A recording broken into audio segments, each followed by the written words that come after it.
আজ আমি খুব সহজেই একটা কেক বানাবো। 10 মিনিটের মধ্যে একটা কেক। প্রথমে আমি 4টে ডিম নিচ্ছি।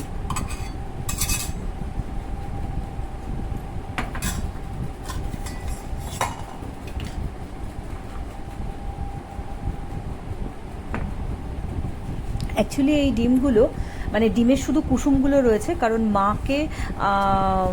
মার ডিমের কুসুম খাওয়া বারণ, সেই জন্য সাদা অংশগুলো দেওয়া হয়। আর রোজ ডিম জমে যায়, রোজই একটা দুটো করে ডিম থাকতে থাকতে মোটামুটি 3-4টে হওয়ার সঙ্গে সঙ্গে আমি প্রায় দিনই কেক বানাই। এবার কেকে যেগুলো লাগছে, ডিম লাগছে, চিনি লাগছে, ময়দা লাগছে, কোকো পাউডার লাগছে। আমি আজকে চকলেট কেক বানাবো। আর তেল লাগছে।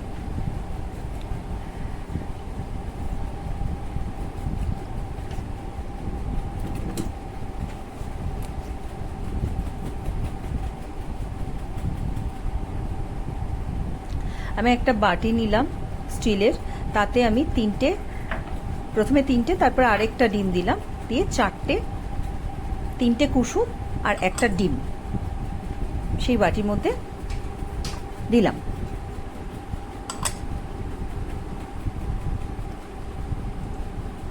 এবার এর সঙ্গে অ্যাড করব চিনি।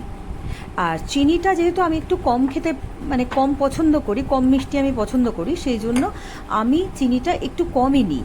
মানে ময়দা যতটা নেব তার থেকে একটু কম পরিমাণে আমি চিনিটা নেব। আজকে যদিও আমি দেখানোর জন্য একটু বেশি নিয়েছি, আমি প্রায় হাফ কাপ চিনি নিই। বেশি চিনি আমি খাই না, পছন্দ করি না। তো চিনি নিলাম। প্রথমে ডিম আর চিনিটাকে ভালো করে ফেটিয়ে নেব।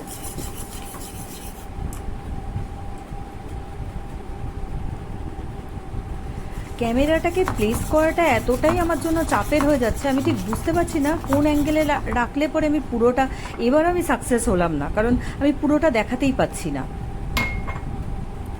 যাই হোক, প্রথমে চিনি, ডিম ওটাকে ফেটিয়ে নিয়ে তার মধ্যে দিলাম ময়দা। এবার দেব কোকো পাউডার।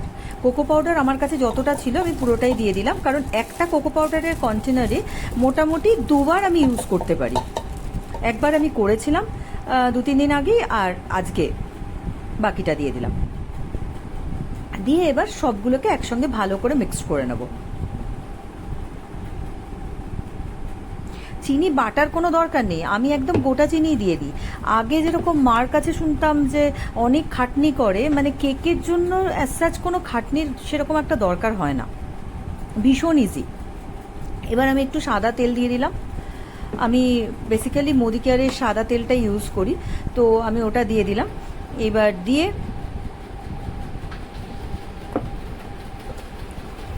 এবার এটাকে ভালো করে ফেটাবো।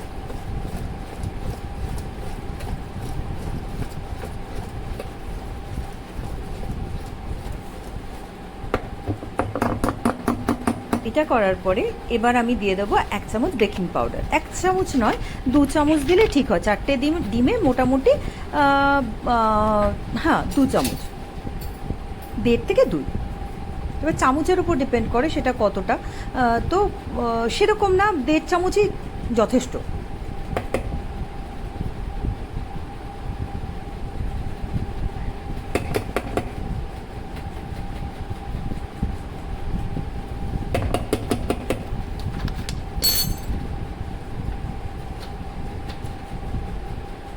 Baking powder. এবার আবার এটাকে ভালো করে মিক্সড করে তারপরে আমি একটা কাচের বোলের মধ্যে ঢেলে দেবো। মোটামুটি এই প্রিপারেশনটা করতে, মোটামুটি কেকটার প্রিপেয়ার করতে, সব কিছু রেডি করে সেটাতে 5 থেকে 6 মিনিট লাগে। আর আমার কেকটা বানানোর জন্য লাগবে অ্যানাদার আরও 4 মিনিট, 3 থেকে 4 মিনিট, ব্যাস রেডি কেক। 10 মিনিটের মধ্যে কেক রেডি। এবার আমি ওই কাচের বোলটার মধ্যে কিছুটা তেল নিয়ে একটু ব্রাশ করে নেব, সেটা আমি হাত দিয়েই করে নিলাম। ব্যাস ওই চারপাশে লাগিয়ে নিলাম। কোনো পেপার আমার কিচ্ছু লাগে না, কারণ আমি অনবরত, মানে আমি 2 দিন ছাড়া রোজ কেউ আসলেও করি। আর তাছাড়া আমার কেক বানাতেও খুব ভালো লাগে। আমি এটা ইন্সপায়ার হয়েছিলাম, আমার এক বোনের বাড়িতে গিয়েছিলাম, মামাতো বোন মিলি। ওর বাড়িতে গিয়েছিলাম, আর ও আমাকে ফটাফট মানে এক এক দিন এক এক রকমের কেক বানিয়ে খাওয়াতো। তো আমি ভীষণ ইন্সপায়ার হয়ে এসে ট্রাই করি, তো ভীষণ ইজি। তারপর থেকে আমার কাছেও এটা ভীষণ ইজি হয়ে যায়। অ্যাকচুয়ালি আমি ইন্সপায়ার হয়েছিলাম ওর কাছ থেকে।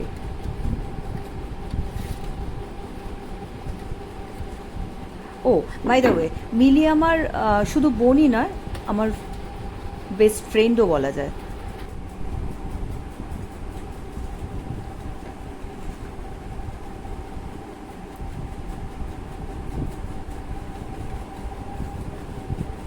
এবার আমি ওই বোলের মধ্যে নিয়ে এবার আমি মাইক্রোওয়েভের সুইচ অন করলাম।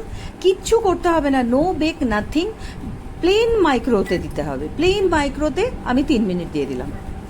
ও আগে একটু 20 সেকেন্ডের জন্য প্রিহিট করে নেবেন। মাইক্রোওয়েভটা প্রিহিট করে নিলে একটু ভালো হয়।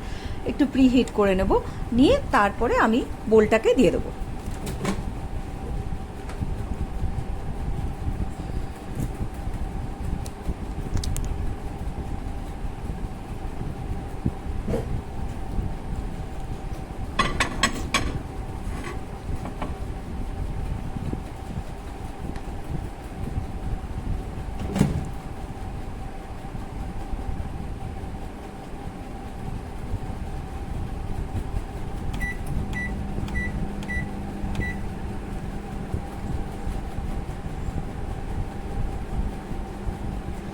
তিন মিনিট দিয়ে দিলাম।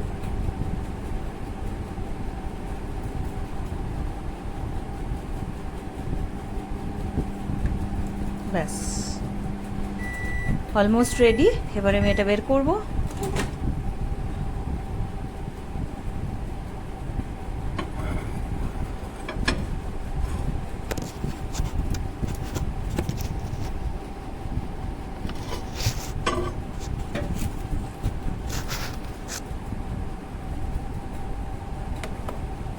আমার চকলেট কেক রেডি এবং যথেষ্ট সফট, টেস্টি। দেখুন,